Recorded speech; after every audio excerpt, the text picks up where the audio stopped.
This video resumes Chapter 5 Skills Review 5-38. We are in the third column working under Work with Spot Colors, Step 9.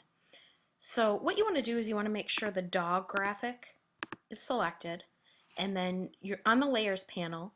You're going to drag the Indicates Selected Items button from the photo layer up to the imported graphics layer. So remember, that's this little square again. You want to move that up. And you notice we don't see lab, the title, anymore. Okay, step 10. Click File on the menu bar, Place, and then navigate out to where you keep your Chapter 5 data files. And with this, be careful you don't click BW Wally Head Silo, because many students do that and they end up placing in a black and white photo when you want to scroll down and click Wally Head Silo PSD. So go ahead and open that. And you can see now that this is the exact same photo, but what we did is we pasted a clipping path of the dog over the front of the title. So now go ahead and deselect your work. You can save it, do a Control S, and save it somewhere that you will remember. I believe at the beginning it had you save it as lab cover, so just make sure you save it someplace that you'll remember, because that will be part of what you will submit in the submission link in JetNet this week.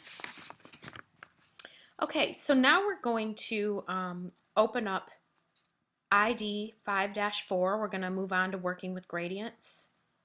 So go ahead and do a Control O, open up ID 5-4.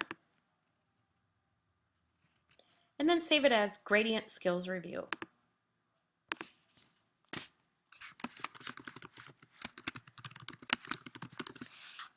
Again, save it somewhere that you'll remember.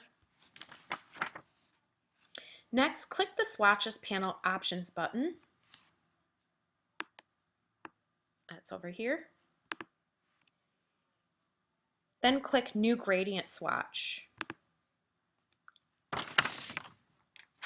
Okay, next, in the swatch name text box, what you're going to do is type red, golden, green linear.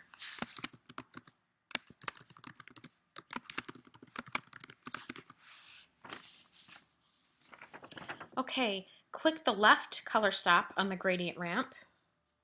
That's this here. Click the stop color list arrow. That's up here. And then click Swatches. Click the swatch name red.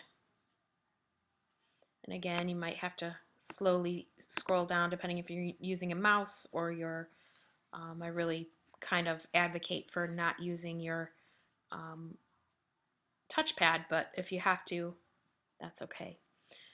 Okay, so now we notice the left stop button on the gradient ramp has turned red.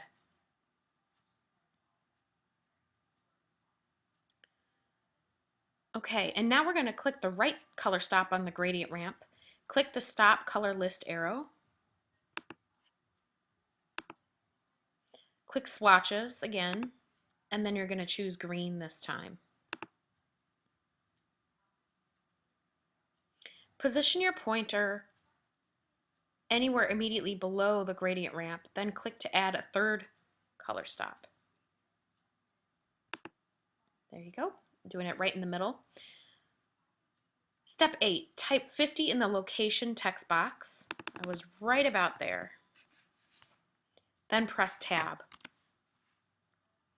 Click the stop color list arrow. Choose Swatches. Click the swatch name gold. Then click OK.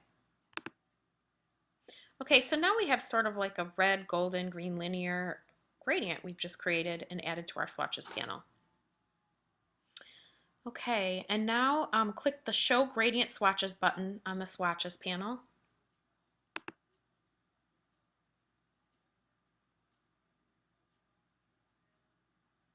that's down here actually.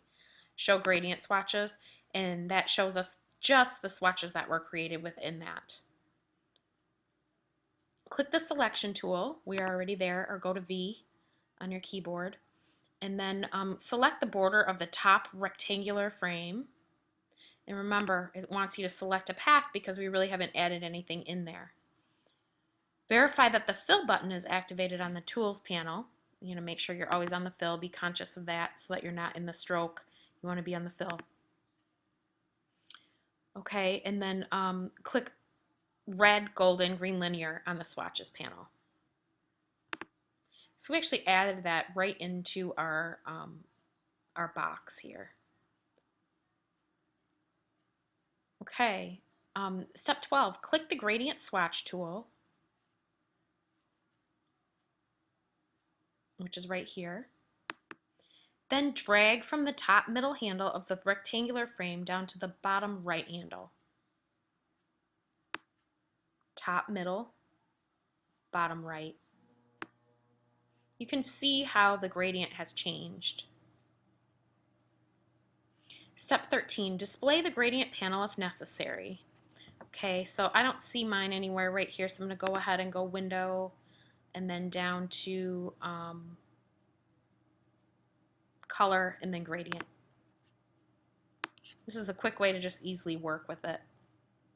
Step 14, click the selection tool, back up here, deselect the top rectangular frame, then select the 3 lower rectangular frames, and you can do a box select easily that way.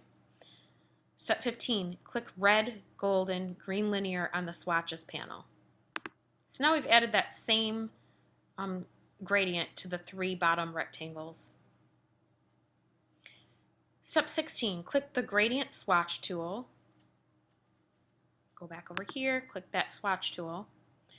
And with all 3 objects still selected, drag the gradient swatch tool from the left edge of the leftmost frame to the right edge of the rightmost frame.